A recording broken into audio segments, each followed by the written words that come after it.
Assalomu alaykum aziz muxlislar, barchaga Hayit ayyomlar muborak bo'lsin. Bilasizlar, yaqinda Gulnur bilan klip chiqargandik va jonli efirlardan ozgina tushunmovchilik bo'lib ketdi. Spesialni qilgan PR'imiz emas, jonli efirda bo'lib ketdi. Shuning uchun endi bugun ulug' ayyom kunida hozir Gulnurni tabriklashga keldik, bilmaydi. Ketdik. Mana Gulnur ijod ustida. Mana.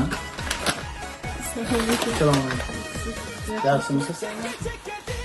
Tabriklayman ayyomlar bilan. Oxirda ayyom bilanmi yo?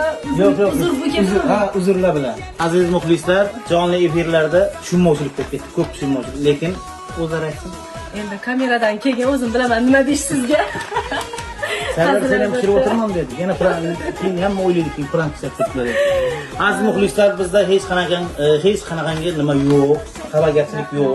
Shuning uchun qo'lni olib qo'yamiz, 5 ni olib qo'yamiz. Muxlislar ham ishonmasdan faqat Usmon Yomon ekan, Gulnur bitta kalla qo'ying. Gulnurni unaqa qilmaslik kerak degan gaplarni olib Hozir kameradan keyin o'zim rahatlashaman. Xotirjam bo'linglar. Ayyomlar muborak bo'lsin. Tabriklaymiz hamma. Sog' bo'linglar. Rahmat sizga ham.